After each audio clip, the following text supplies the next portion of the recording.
tudo da Canção Nova em um só lugar. Canção Nova Play. Meus caros amigos e amigas que acompanham a TV Canção Nova, que estamos começando mais uma vez a nossa Escola da Fé. Graças a Deus. É uma graça de Deus.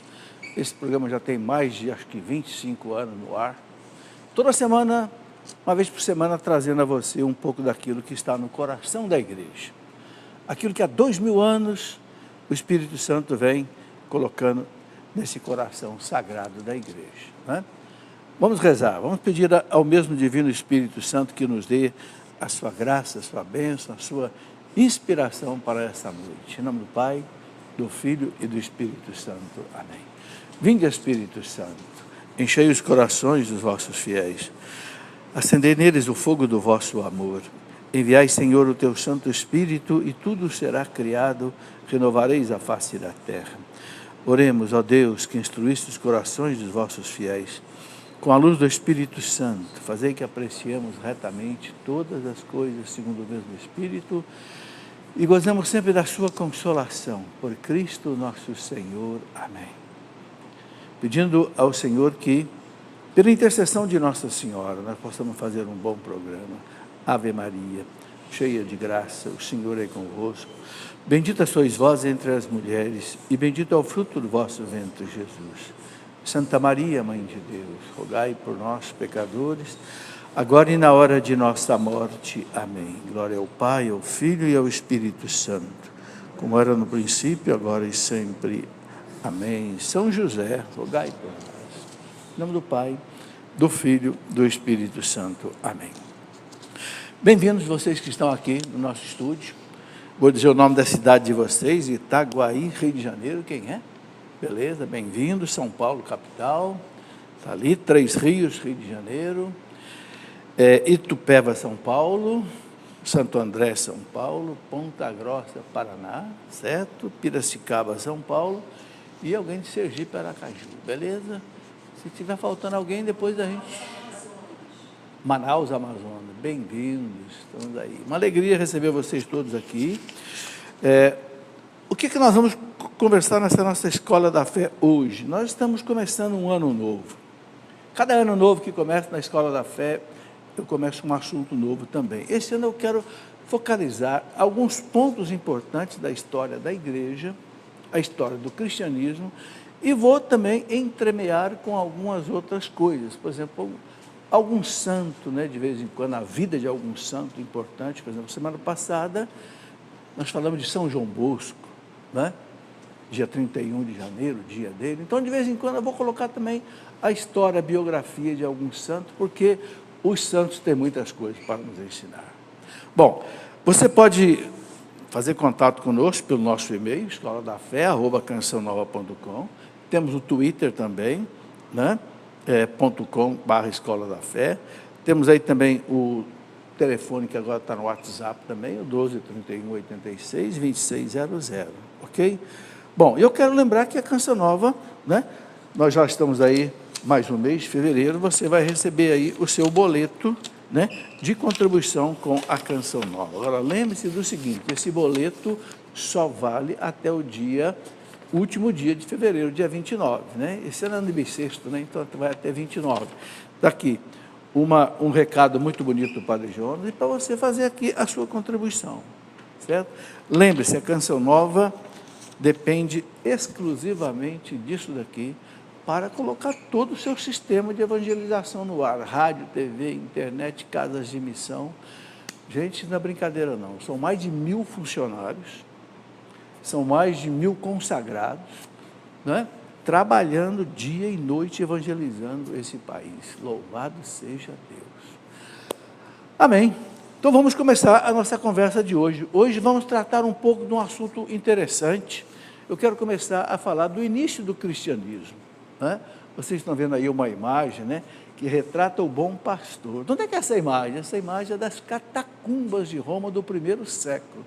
Vejam, os nossos santos já faziam, nossos mártires já faziam imagens.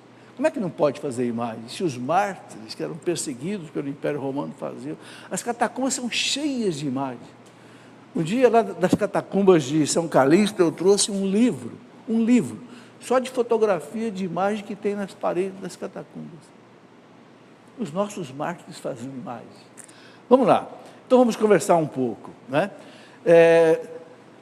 São Paulo começa dizendo na carta aos Gálatas que na plenitude dos tempos Deus enviou seu Filho ao mundo nascido de uma mulher. Aí começou a história do cristianismo, né? O Cristo nasce de uma mulher. O que significa isso na plenitude dos tempos? Os tempos estavam prontos, os tempos estavam preparados. Deus preparou o mundo para o Cristo chegar. Isso eu quero mostrar hoje. Como é que Deus preparou? Por que Cristo não veio hoje? Ele veio há 2000 anos atrás. Por que ele não veio há 4000 anos atrás? Por exemplo, na época lá do apogeu dos egípcios ou dos babilônios. Por que ele veio no apogeu do Império Romano? É interessante essa plenitude dos tempos. Nós vamos entender um pouco disso hoje, né? Então, Jesus nasceu no reinado do imperador Otávio Augusto, que foi imperador de 30 a.C. até 14 depois de Cristo. E viveu no tempo do rei Herodes o Grande, que era o rei de toda ali a Palestina de hoje, né? Herodes, ele nasceu em 37 e reinou de 37 a.C. até 4, morreu no ano 4 antes de Cristo. Era um rei vassalo de Roma, quer dizer, ele dependia de Roma, né? Porque o Herodes o Grande, esse tremendo perseguidor de Jesus menino, né? Que mandou matar aquelas criancinhas todas, Herodes, ele tinha agradado muito o imperador César, porque César teve uma batalha lá no Egito, e o Herodes, esse Herodes aqui, o Grande, ajudou César, o grande imperador César Augusto, a vencer a batalha. Por isso César deu a ele de presente ser rei da Palestina. Ele não era judeu, ele era daquelas etnias ali perto, né? Jesus morreu no reinado de Tibério, do imperador Tibério César, que foi de 14 até 37 depois de Cristo. Então, note uma coisa interessante, primeira coisa que eu quero que vocês notem. Cristo nasceu no auge do Império Romano. Vocês sabem que o Império Romano foi o maior império que a humanidade já conheceu. Nunca houve na história da humanidade um povo, um império que tenha dominado o mundo. Se você pensar no mapa da Europa, você tem aqui, né, Portugal, Espanha, França, Itália, né, aí vai para lá Alemanha, Grécia, né, e lá para cima tem a Inglaterra, os países da Escandinávia, Noruega, etc., tal, Suécia, né? Continuando, você vai lá para o lado da Rússia, né? Aí tem toda a parte lá da Turquia, da Síria, desce lá para o Egito, Palestina, Egito, né? Fecha aqui no norte da África e vai fechar lá de novo na Espanha, no Estreito de Gibraltar. Aí você tem o mar Mediterrâneo aí dentro. Toda essa volta pertencia ao Império Romano. Eles chamavam de Mare Nostrum, o mar Mediterrâneo, é um mar nosso. Nenhum navio atravessava o Mediterrâneo sem o alvará do Império, que ficava no porto de Óstia, que é o porto mais perto de Roma. Muito bem. No auge desse império, com César Augusto, Tibério, o Cristo nasceu e morreu. Isso tem um significado muito grande. O mundo foi dominado por um povo, coisa que nunca mais aconteceu na história da humanidade. Hoje, esse território do antigo Império Romano, hoje são mais de 30 países, hoje. Era um. Interessante notar isso. Muito bem. Roma viveu a chamada Pax Romana. O que é essa Pax Romana? Como o Império dominou todos os povos, e em cada povo eles colocavam uma centúria. O que é uma centúria? 100 soldados. Aí tinha um centurião. Vamos ver lá na Palestina, lá em Cafarnaum tinha um centurião, né? Mas aparece a palavra no Evangelho. Então o Império Romano encheu de soldados toda a volta do mar Mediterrâneo. Então acabou a briga. Os povos brigavam entre eles. Como o Império Romano tomou conta, fez-se uma paz. Eles chamavam de Pax Romana. Olha que coisa impressionante. O Império Romano construiu 100 mil quilômetros de estradas. Para você entender o que são 100 mil quilômetros, pensa aqui, você vai daqui até Recife são quantos quilômetros? 3.000. Eles construíram 100.000 quilômetros de estrada, sem ter trator, sem ter nada disso. Só com trabalho de escravo. Por que isso foi importante para o cristianismo? Porque quando Cristo nasce no Império Romano, e logo os apóstolos vieram para Roma, eles usaram toda essa logística do Império Romano para evangelizar. Então nós vamos ver, por exemplo, São Paulo, que era um cidadão romano, porque Paulo era judeu, mas ele nasceu na cidade de Tarso, que ficava na Turquia de hoje, mas que era uma cidade que pertencia ao Império Romano. Então o pai de São Paulo, que tinha condição social, comprou a cidadania romana. Então Paulo era judeu, mas tinha cidadania romana. É como se você, que é brasileiro, conseguisse hoje vamos dizer assim, a cidadania americana, o passaporte americano. Então Paulo tinha passaporte romano. Ele podia andar por todo esse mundo romano aí, porque ele tinha, já Pedro não. Pedro saiu dali, foi só para Roma e ficou quietinho ali. Paulo não. Paulo pôde fazer todo um trabalho apostólico em todo o Império Romano, porque Paulo tinha, além de ter a cultura romana, saber o latim, saber o grego, saber o hebraico, Paulo tinha passaporte romano. É muito interessante entender como é que Deus preparou tudo para o cristianismo acontecer. Bom, vamos lá, pode passar. Deus preparou o mundo para Cristo chegar. Não sou eu que digo isso não. Quem é que diz isso? São os grandes padres da igreja, que eu quero colocar a citação aqui para vocês entenderem isso. Vamos lá. Olha, por exemplo, Orígenes de Alexandria. Quem foi Orígenes? Orígenes foi um grande bispo de Alexandria, no norte do Egito, que pertencia ao Império Romano. Ele nasceu em 184, morreu em 254. Olha o que o Orígenes disse. O pai do Orígenes foi mártir romano, mártir cristão, o pai dele. E ele por pouco também não foi martirizado. Olha o que ele disse, está lá no documento dele contra Celso. Quem é Celso? Celso era um historiador romano que combatia o cristianismo. E Orígenes escrevia para ele defendendo o cristianismo. Olha o que o Orígenes disse para o Celso. Deus preparou os povos, e fez que o Império Romano dominasse o mundo inteiro. Porque a existência de muitos reinos independentes, teria sido um obstáculo à propagação da doutrina de Deus sobre a terra. Olha aí, um homem daquele tempo, lá do século II, Deus preparou o mundo por Cristo vir na era do Império Romano. Por quê? Porque um povo dominou todo o mundo. Então fica mais fácil para o Evangelho atravessar tudo isso. Por que Pedro e Paulo foram para Roma? Lá no ano 50 e pouco, Pedro já estava em Roma. Porque Roma era a capital do mundo. Pedro sabia que se ele pregasse o Evangelho ali, o Evangelho se espalharia por todo o mundo romano. Estão entendendo? E logo chega Paulo. Paulo chegou no ano 60. Só que Paulo veio preso. Ficou 2 anos preso, mas depois foi solto. Escreveu uma carta para os romanos. E os dois depois acabaram morrendo em Roma. Paulo decapitado e Pedro crucificado de cabeça para baixo. Mas eles dominaram o império. É muito interessante. Vamos lá. Então veja como é que esses homens falaram. Outro padre antigo da igreja, Clemente de Alexandria, olha, morreu no ano 214. Clemente nasceu lá por volta do ano 140. Então vocês estão vendo que é lá no início do cristianismo.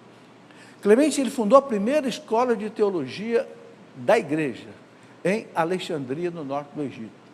Famoso. O que Clemente disse? A filosofia, olha aí, não só a logística, mas a cultura. A filosofia é um dom que Deus concedeu aos gregos. Está lá na obra dele, Estromata. A filosofia educou o mundo grego, como a lei de Moisés educou os hebreus, orientando-os para Cristo. Olha que coisa interessante. Como é que Deus preparou a chegada de Cristo? Primeiro, a logística do Império Romano. Estradas, navios que São Paulo pegava para toda parte.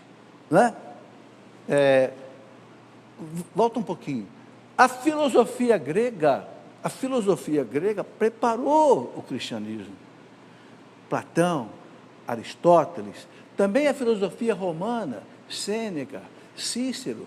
Os grandes padres da igreja, por exemplo, Santo Agostinho, Santo Ambrósio, estudaram os filósofos gregos. Por quê? Porque a filosofia grega ajudava a pensar. Então, se você aprende a pensar, você interpreta a revelação de Deus melhor. Então, nós vamos ver um Santo Agostinho estudar Aristóteles, nós vamos ver um São Tomás de Aquino estudar também Platão e Aristóteles, Santo Ambrósio estudar Cícero, estudar os filósofos Sêneca, romano, e outros filósofos. Ou seja, Deus preparou uma logística romana, preparou uma cultura para o Evangelho chegar, e preparou mais uma coisa ainda, preparou uma língua, o grego, para que o Evangelho pudesse atravessar todo o Império Romano. Vamos lá, pode passar. Prudêncio, que era um cristão romano, né? Aurélio Clemente Prudêncio era o nome dele, poeta romano, considerado o maior poeta cristão da antiguidade. O que o Aurélio Prudêncio disse? Ele disse o seguinte, vamos ver. Olha aqui, qual é o segredo do destino histórico de Roma? Por que Deus permitiu aquela Roma ficar tão grande, dominar o mundo? É que Deus quis a unidade do gênero humano, pois a religião de Cristo exige uma base social de paz e de amizade internacionais. É preciso ter uma paz para o Evangelho caminhar, senão ele não caminha. Tem muita perseguição, para. Até agora, toda a terra estava dilacerada, ou seja, antes do Império estabelecer a Pax Romana, o Prudêncio diz, toda a terra estava dilacerada, do Oriente até o Ocidente, por uma luta contínua, tá? Por uma luta contínua. Para domar essa loucura, Deus ensinou às nações a obedecerem às mesmas leis. Que leis? As leis romanas, por enquanto, e a tornarem-se todas romanas. Vocês estão entendendo? Antes do Império, era um monte de povos, cada um com uma língua, e eles brigando entre eles. Roma veio, estabeleceu a paz, estabeleceu uma lei romana, o direito romano. Bom, continua aqui o Prudêncio dizendo o seguinte, agora vemos os homens vivendo como cidadãos de uma única cidade e como membros de uma mesma família. Ele está pensando no Império Romano. Este é o significado das vitórias e dos triunfos do Império Romano. A Pax Romana preparou o caminho para a vinda de Cristo. Esta citação você encontra lá na obra do Daniel Ruppes, no volume 1, na página 120. Daniel Ruppes escreveu a História da Igreja em 10 volumes. No primeiro volume, essa citação eu tirei lá do Daniel Ruppes. Então, vocês estão entendendo? Deus preparou o mundo para a chegada de Cristo. Por isso São Paulo fala na plenitude dos tempos. Né? Vamos lá. Que mais? Aí a data do Natal de Cristo, o nascimento de Cristo. Quem calculou a data de nascimento de Cristo foi um monge da Idade Média, lá por volta do ano 500, chamado Dionísio o Pequeno. Ele era de estatura pequena, Dionísio o Pequeno. Ele morreu no ano 556. Ele se enganou, ele fixou a data de nascimento do Cristo no ano 753 da fundação de Roma, né? E colocou no dia 25 de dezembro. Bom, aí tem uma questão, Cristo nasceu mesmo em 25 de dezembro ou não? Esses dias eu ouvi um vídeo do padre Paulo Ricardo, dizendo que há fortes evidências históricas de que Cristo nasceu no dia 25 de dezembro. O 25 de dezembro é uma data muito importante na astronomia, porque é onde nós temos ali o chamado solstício de inverno, lá na Europa, que é a noite mais longa do ano. A partir dali, as noites vão ficando mais curtas. É o contrário aqui para nós. Para nós é o contrário. Aqui nós estamos no verão, 25 de dezembro para nós é a noite mais curta. Então, os romanos celebravam o dia 25 de dezembro, o dia do Sol Invictus, que para ele era o grande Deus. Alguns padres da igreja dizem assim, o Cristo nasceu no dia 25 de dezembro, no dia que os romanos celebravam o Sol Invictus, para deixar claro que ele é o verdadeiro Sol Invicto, o Cristo, e não o astro, que é simplesmente um monte de gases em alta temperatura, não é Deus coisa nenhuma, está certo? É uma criatura de Deus. Mas há fortes evidências de que realmente Cristo pode ter nascido no dia 25 mesmo.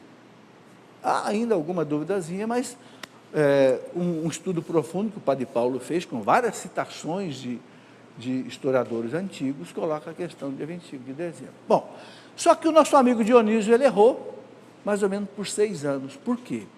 Porque ele marcou o ano 0 no nascimento de Cristo. Só que tem uma coisa, o Herodes, que perseguiu o Cristo, morreu 4 anos antes do ano 0. Ora, se o Herodes perseguiu o Cristo nasceu antes do ano 0. Então, o Cristo deve ter nascido no ano menos 6 antes do ano 0. Mas o Dionísio já fez um grande trabalho, porque num arco de história aí de 4.000 anos, você errar 6 não é nada. Entende? Então, isso ficou bem caracterizado. Isso é histórico, né? Cristo nasceu 6 a 7 anos antes do ano 0. Mais ou menos é isso. Bom, vamos colocar aqui algumas coisas da prova da existência de Jesus Cristo. Por que eu estou trazendo isso daqui? Ali vocês estão vendo a imagem dos santos sudários, né? Uma das coisas mais maravilhosas, uma das maiores relíquias que Deus deixou para nós hoje. Vocês viram esses dias, no dia do Natal, teve uma peça de teatro blasfêmica, né? De um grupo chamado Porta dos Fundos, né? Acho que viram falar isso, né? Mas eu nunca vi nada tão blasfêmico, tão ofensivo a Deus, chamando Jesus Cristo de homossexual, chamando Nossa Senhora de prostituta. Eu nunca vi uma ofensa tão grande. E o interessante é que entraram na justiça contra, a justiça disse, não, isso aí é liberdade de expressão, coisa horrorosa, liberdade de expressão. Peraí, o Código Penal diz, se não me engano, no artigo 280, que você ofender uma religião é crime. E como é que toda a justiça do Brasil disse, não, não é crime não, é só liberdade de expressão, está tudo bem, está tudo bem. Gente, eu fico até arrepiado de pensar o que Deus pode estar pensando nisso. Será que o braço da justiça de Deus não pode despencar sobre nós? São Paulo diz, de Deus não se zomba. Gálatas 6, 7. De Deus não se zomba. Olha Sodoma e Gomorra. Olha o dilúvio. Olha a Torre de Babel. Olha o Titanic. Quando inauguraram o Titanic, o cara falou, este nem Deus afunda. Que era o transatlântico mais potente da história. A primeira viagem, o Titanic foi a pique. Esse nem Deus afunda. Só bateu numa pedrinha lá, rompeu o casco dele, o navio, um transatlântico mais de 100 metros de comprimento. Mas por que eu estou falando isso?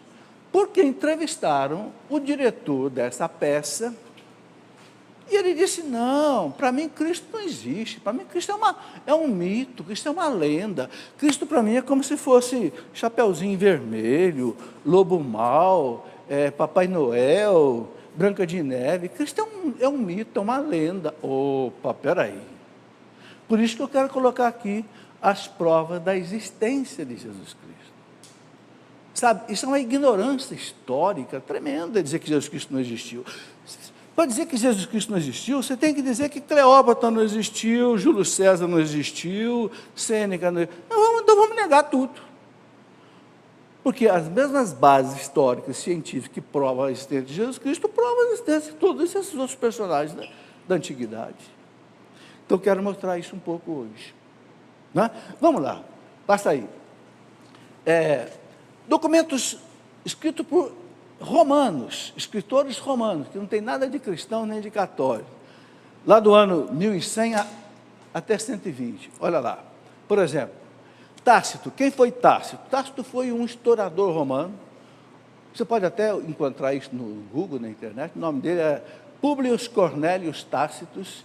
Nasceu no ano 55, morreu no ano 120. Cidadão romano, não tem nada de cristão. Olha o que o Tácito escreveu. Historiador romano, ele foi escritor, cônsul, No ano 97, ele foi procônsul da Ásia Romana, a região ali da Palestina, né? E falando do incêndio que houve em Roma, que Nero provocou lá por volta do ano 64, sabe essa história, né? O que o Tácito escreveu? Passa aí.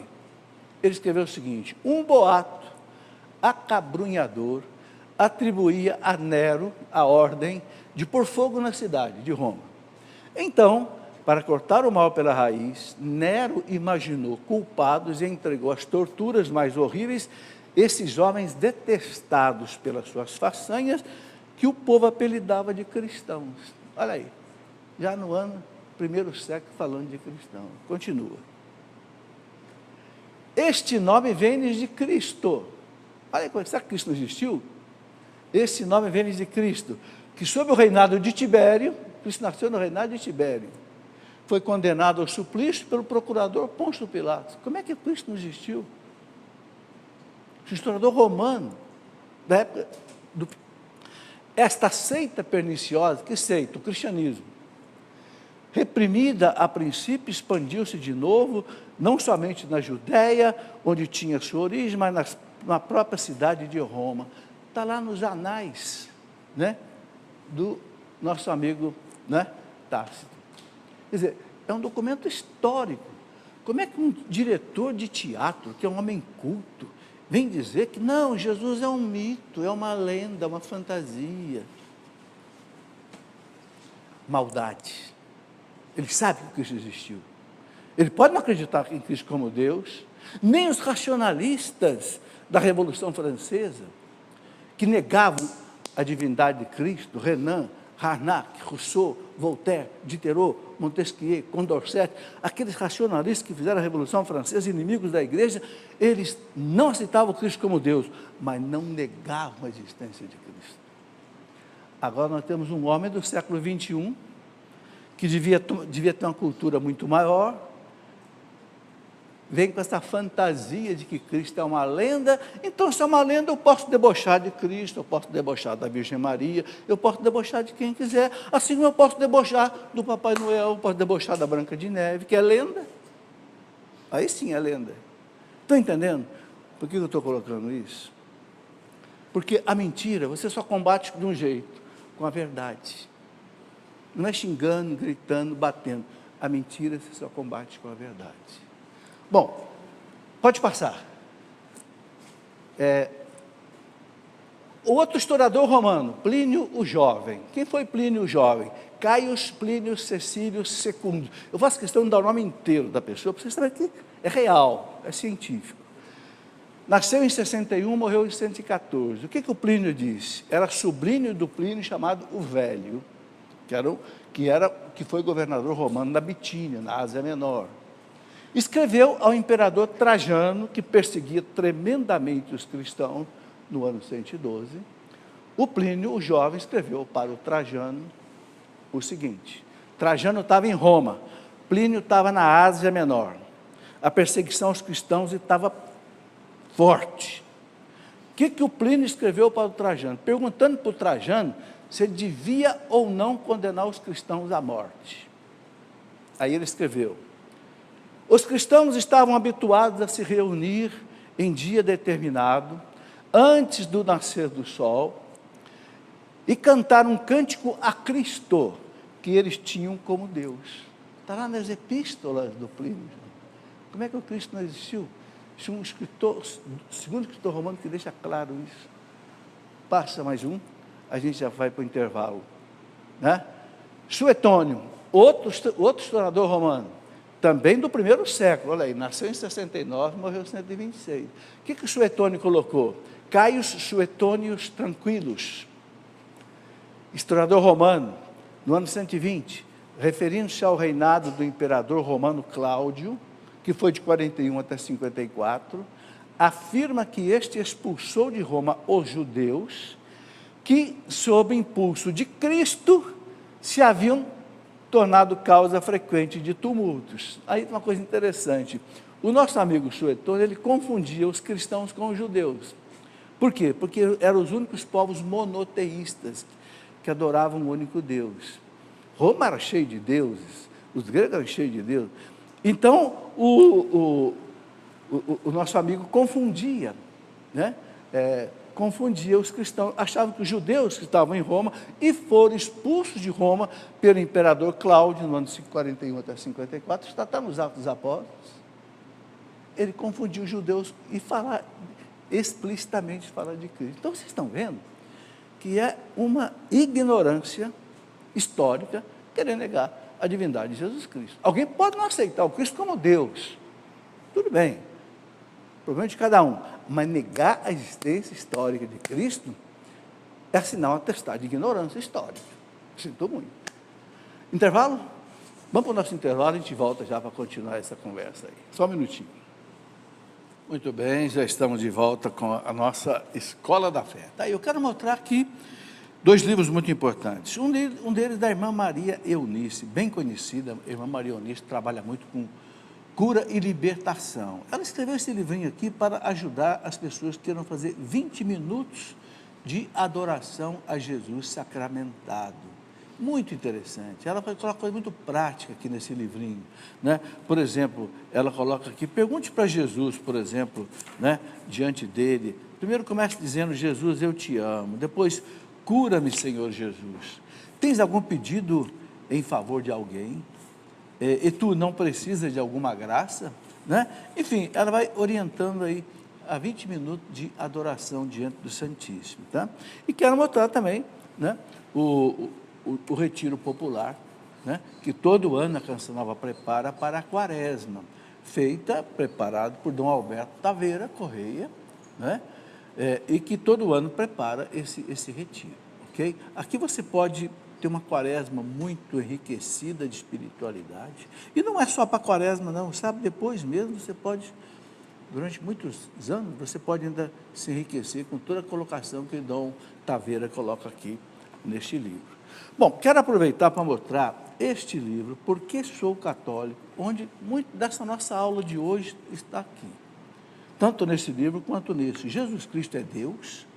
Esse livro foi escrito por um padre jesuíta espanhol, José Antônio de Laburu, que fez 5 conferências para mostrar a divindade de Jesus. Uma coisa fantástica. E aqui, essas coisas todas que eu coloco aí nesse livro, Porque Eu Sou Católico. Quando é a nossa base católica, Cristo existiu, é Deus, fundou a igreja, fundou. Então, toda a base, né, do cristianismo. E também, início do nosso cristianismo, um livro sobre os 12 apóstolos.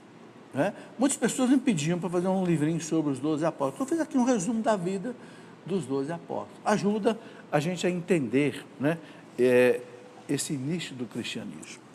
Muito bem, continuando aqui então a nossa conversa. Eu parei aí, mostrei 3 historiadores romanos que não são cristãos nem nada, falando de Jesus Cristo como um personagem histórico, certo? Bom, vamos agora falar um pouco de outros historiadores que não são romanos, historiadores que são judeus, nada de cristão. Você sabe que o judeu não é cristão, né? Um primeiro deles, coloca aí, o Talmud. O que é o Talmud? O Talmud é uma coleção de leis e de comentários históricos dos judeus, espécie de uma tradição judaica. O Talmud, né, chamado Sanhedrin, 43a, que é da Babilônia, este Talmud traz o seguinte, lá do comecinho da história. Na véspera da Páscoa, suspenderam a uma haste Jesus de Nazaré. Olha aí, um documento judaico que não é cristão, falando de Jesus de Nazaré. Durante 40 dias, um arauto à frente dele clamava, merece ser lapidado, porque exerceu a magia, falando mal de Jesus, né? Seduziu Israel e o levou à rebelião. Quem tiver algo para o justificar, venha preferi-lo. Nada, porém, se encontrou que o justificasse, então suspenderam-no a haste na véspera da Páscoa. Ou seja, o documento judaico diz até o dia que o Cristo morreu, na véspera da Páscoa judaica. Como é que o Cristo não existiu? Passa. Outro documento, né? Flávio Joséfo, o famoso Flávio Joséfo, historiador judeu do primeiro século, nasceu em 37, morreu no ano 100, era fariseu. Alguns acham que José até se converteu ao cristianismo. Então, pelo que ele escreveu, está lá na obra dele, as antiguidades judaicas, existe até em português a obra dele. Por esta época, apareceu Jesus, homem sábio, se é que há lugar para o chamarmos homem, porque ele realizou coisas maravilhosas. Foi o mestre daqueles que recebem com júbilo a verdade, e arrastou muitos judeus e gregos. Ele era o Cristo. José dá esse testemunho, passa. Né? Por denúncia dos príncipes da nossa nação, os fariseus, doutores da lei, né? Pilatos condenou ao suplício da cruz. Vejam, gente, documento histórico do primeiro século. Do primeiro século. Mas os seus fiéis não renunciaram ao amor por ele, porque ao terceiro dia ele lhes apareceu ressuscitado, como o anunciaram os divinos profetas, juntamente com 1000 outros prodígios a seu respeito.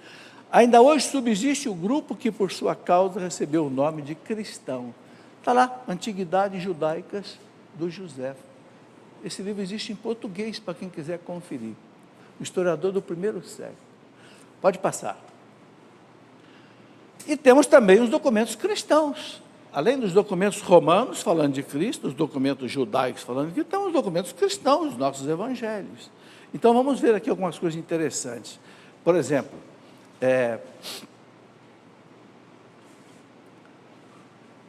Evangelho de São Mateus. Olha que coisa interessante. No ano 130, o bispo chamado Pápias, da cidade ali chamada Hierápolis, que hoje é na Turquia, lá na região que se chamava de Frígia, antigamente, na Ásia Menor, fala do Evangelho de São Mateus, no ano 130. Mateus, por sua parte, pôs em ordem os dizeres na língua hebraica e cada um depois os traduziu como pôde. Está lá, quem é que cita isso? Quem cita isso é o historiador Eusébio, que é do século 3, 4, na primeira obra, na primeira história da igreja que Eusébio escreveu, lá por volta do ano 340. Eusébio traz essa citação de Pápias falando do Evangelho de São Mateus. Mateus colocou em ordem na língua hebraica, por isso quem sabe que Mateus escreveu em hebraico, falando do Evangelho. Pode passar. Santo Irineu de Leão. Santo Irineu é um santo que nasceu por volta do ano 140, morreu por volta do ano 200. Foi discípulo de São Policarpo, que por sua vez foi discípulo de São João Evangelista em Éfeso. Santo Irineu, na sua obra contra os hereges gnósticos, adversos hereges, né, ele fala também do Evangelho de São Mateus. Ele diz assim: Mateus compôs o Evangelho para os hebreus que se converteram ao cristianismo, na sua língua, ou seja, no hebraico, enquanto Pedro e Paulo em Roma pregavam o Evangelho e fundavam a igreja. Está lá na obra dele, Adversos Hereges, que é do ano 180, mais ou menos, da era cristã. Vocês estão vendo quantos documentos históricos, né, falando dos Evangelhos de Cristo. O que mais? Evangelho de São Marcos, o mesmo bispo Pápias de Hierápolis, do ano 130, que morreu em 130, ele escreveu isso antes, tá? Primeiro testemunho, dá o primeiro testemunho do Evangelho de São Marcos, também está na obra de Eusébio de Cesareia, História Eclesiástica. Ele diz o seguinte: Marcos, intérprete de Pedro. Por que intérprete de Pedro? Porque São Marcos acompanhou São Pedro em Roma. São Marcos ouvia as pregações de São Pedro e colocou no Evangelho dele. Então, né, o Papa diz o seguinte: Marcos, intérprete de Pedro, escreveu com exatidão, mas sem ordem. E repara que o Evangelho de São Marcos não tem muita ordem, não. Não é que nem o de Mateus, que é arrumadinho, o de Lucas arrumadinho. Não, Marcos ele foi pegando e foi colocando. Olha que interessante. Mas sem ordem, tudo aquilo que recordava das palavras e das ações do Senhor. Não tinha ouvido nem seguido o Senhor. Mais tarde, ele acompanhou Pedro. Então, Marcos, ouvindo as pregações de Pedro, foi colocando no Evangelho. Vocês estão vendo que documentos históricos sobre os Evangelhos, Ninguém pode dizer que os evangelhos são fictícios, são fantasias, são lendas inventadas. Não, está aqui documentos históricos. Sabe, gente, isso para nós cristãos católicos é fundamental. Porque quem não gosta da igreja vai dizer, Cristo não existiu, Cristo é uma lenda, os evangelhos são fictícios, os evangelhos são invenções da igreja para tapear o povo. Não! Será que os nossos grandes homens da igreja são imbecis que acreditam em lendas? Será que um Bento XVI, um João Paulo II, os nossos mártires, deram a vida e o sangue por causa de uma lenda? Não. É muita maldade querer transformar Jesus Cristo numa lenda, né? Bom, mas vamos em frente. Passa aí mais um documento. Eusébio de Cesareia, aquilo que eu falei que escreveu a história eclesiástica, lá por volta do ano 340, foi a primeira história da igreja. Tem em português. A editora Paulus publicou História Eclesiástica de Eusébio, maravilhoso, vale a pena ler. Como publicou também a obra de Santo Irineu de Leão, Adversos Heréis. O que o Eusébio diz? Como Pedro ensinava, adaptando-se às várias necessidades dos ouvintes, sem se preocupar em oferecer composição ordenada das sentenças do Senhor, Marcos não nos enganou, escrevendo conforme recordava. Tinha somente essa preocupação, nada negligenciar do que tinha ouvido e nada dizer de falso. Vejam, os homens lá dos primeiros séculos, né? História eclesiástica do Eusébio. Evangelho de São Lucas. Quem é que dá um testemunho sobre o Evangelho de São Lucas? Está aqui, o prólogo do Evangelho de São Lucas do século II. Século II é anos 100 e pouco. Vinha escrito aqui o seguinte: Lucas foi sírio de Antioquia. Paulo conheceu Lucas em Antioquia. Lucas não era judeu, Lucas era grego, de Antioquia. Paulo ali o conheceu, Lucas se converteu, era médico, começou a acompanhar São Paulo. Então, esse testemunho diz que Lucas foi sírio de Antioquia, de profissão médica, discípulo dos apóstolos. Depois ele fez uma pesquisa com os apóstolos, né? Mais tarde seguiu Paulo até a confissão, até o martírio, ele foi martirizado. Deste servindo irrepreensivelmente o Senhor, nunca teve esposa nem filhos. Lucas não casou-se. O que mais? Com 84 anos morreu na Bitínia, cheio do Espírito Santo. Segundo uma tradição, Lucas morreu na cidade de Éfeso. Na cidade de Éfeso, já estive lá uma vez, tem um túmulo de São Lucas em Éfeso. Já tendo sido escritos os evangelhos de Mateus na Bitínia e de Marcos na Itália, olha que testemunho interessante. Impelido pelo Espírito Santo, redigiu este evangelho nas regiões da Acaia. O que é a Acaia? A Grécia. Dando a saber logo no início que os outros evangelhos já haviam sido escritos. Então fica bem claro. Lucas é o terceiro evangelista que escreveu. Primeiro escreveu Marcos, Mateus, Lucas, depois João. Quer dizer, a história mostra isso para nós. Essas coisas não são lendas. Tá? Quando eu escrevi esse livro ali, Porque eu sou católico, é para que o católico tenha convicção da sua fé. São Pedro fala, né? Primeira carta dele, está preparados para dizer aos outros qual é a razão da sua fé. Por que você é católico? Por que você se confessa, comunga, vai à missa, reza para Nossa Senhora? Por quê? O que está subjacente a tudo isso? O que está na base de tudo isso? Nós não somos Maria vai com as outras ou Maria vai com a mídia. Não, nós temos um fundamento histórico da nossa fé. É isso que eu quero colocar aqui hoje. E, quer dizer, um pouquinho, né? Pode passar. Evangelho de São João, Santo Irineu, que morreu lá por volta do ano 200, na sua obra Adversos Heréis, lá por volta do ano 160, 170, Santo Irineu dá esse testemunho aqui, olha. Enfim, João, o discípulo do Senhor, o mesmo que reclinou sobre o seu peito, publicou também o Evangelho quando de sua estadia em Éfeso, porque São João morou em Éfeso com Nossa Senhora, ali ele escreveu, né? Passa. Ora, todos esses homens legaram a seguinte doutrina: quem não lhes dá sentimento despreza os que tiveram parte com o Senhor. despreza o próprio Senhor, despreza, enfim, o Pai, e assim se condena a si mesmo, pois resiste e se opõe à sua salvação. E é o que fazem todos os hereges. Aqui, Santo Irineu está escrevendo contra os hereges, né? O adverso dos hereges.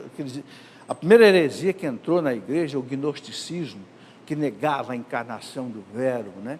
Então, Santo Irineu batalhou pesado contra isso. E fala do Evangelho de São João. Por quê? Porque o Evangelho de São João é o Evangelho que enfatiza a encarnação do Verbo. O Verbo se fez carne e habitou entre nós. Então, Irineu trabalhava muito no Evangelho de São João para combater os hereges gnósticos que negavam que o Cristo, né, o Verbo tinha encarnado de fato. Pode passar? Bom, e Cristo, então, no início do Evangelho, deixou, então, uma missão aos apóstolos, né? Então, depois de eu ter mostrado toda essa base histórica da existência de Cristo, dos escritores romanos, escritores judeus, escritores católicos, então agora eu quero começar uma caminhada desse início da igreja, né? Então, vamos conversar mais um pouquinho aqui, até terminar o nosso tempo. Jesus se encarnou, bem claro, né? Está lá no Catecismo da Igreja Católica, no parágrafo 456. Por que o Cristo se encarnou? Eu quero colocar aqui o que o Catecismo da Igreja coloca. Por que o Verbo se fez carne e habitou entre nós? Primeira razão e a mais importante, para nos salvar. Está lá em Hebreus 10, 5, né? O Verbo se apresenta diante da Santíssima Trindade e o Verbo diz: dai-me um corpo, Pai, para fazer a tua vontade. Porque sacrifícios de holocausto não foram suficientes para apagar o pecado da humanidade. Deixa eu descer na terra. Deixa eu assumir em mim a culpa dos pecados da humanidade e matá-los na cruz. É isso que o Cristo fez. Para nos salvar, ele se encarnou. Por quê? Porque o pecado é do homem. Então, quem tinha que pagar esse preço era um homem. Só que não tinha um homem que pudesse fazer isso. Então, o Verbo se fez homem. Esse é o mistério da fé. Quem não entender isso, não entendeu o cristianismo. Só Jesus Cristo, Deus e homem, pode salvar a humanidade. Porque como homem, ele paga o pecado do homem. Como Deus, ele oferece à justiça divina uma satisfação infinita, porque o pecado fere a majestade infinita de Deus. Então, o Verbo se fez carne para nos salvar. Está no credo niceno constantinopolitano. Se fez homem no seio da Virgem Maria para nos salvar. Segundo, está no Catecismo da Igreja, no parágrafo 456. Segundo, para que conhecêssemos o amor de Deus. Olha que bonito, né? O amor de Deus. Deus se faz homem por minha causa. São Paulo fala, ele morreu por mim. Né? Não tem amor maior. Não tem amor maior do que Deus dar a sua vida por mim, para que eu não vá para o inferno, viver longe de Deus eternamente. Ele morreu por mim. Então, o Catecismo fala, para que nós conhecêssemos o amor de Deus.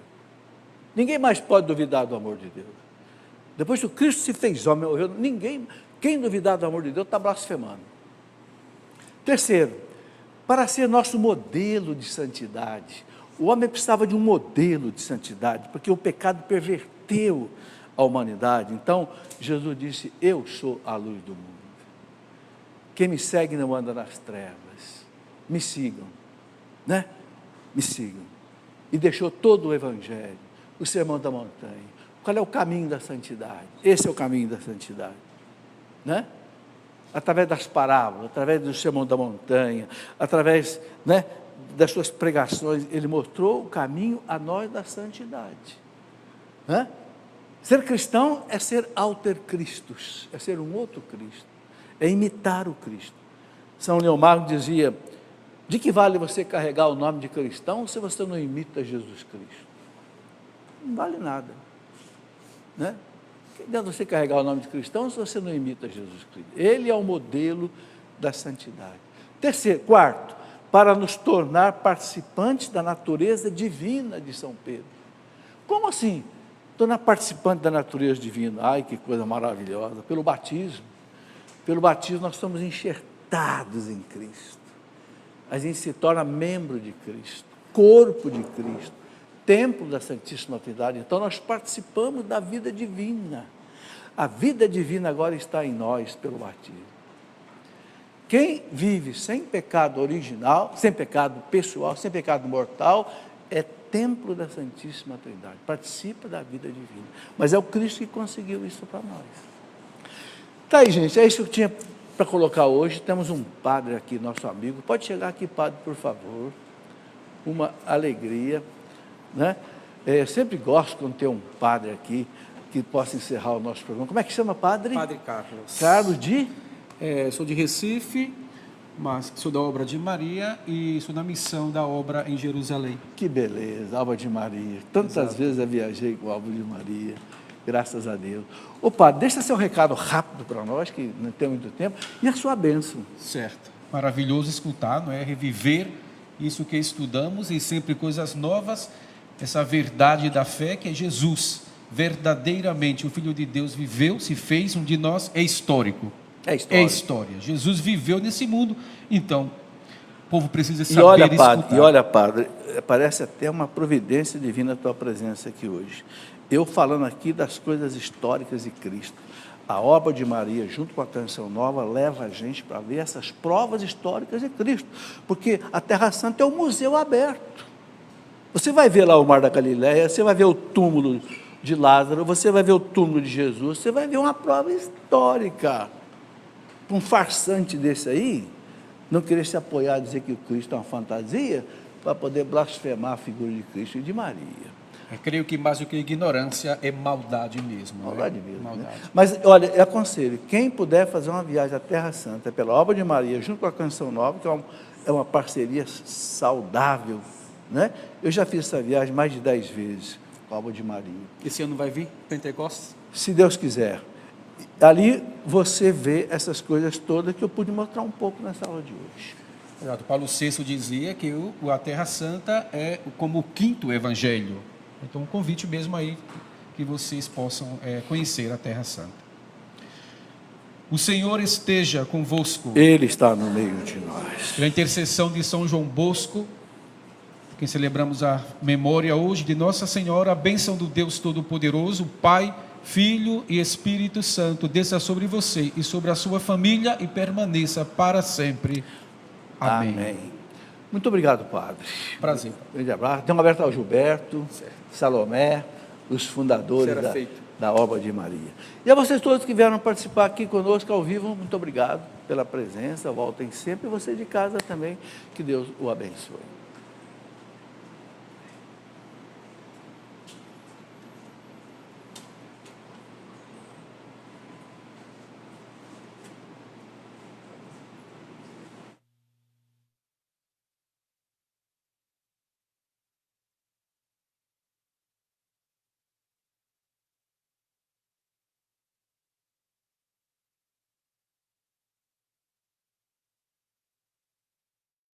Tudo da Canção Nova em um só lugar. Canção Nova Play.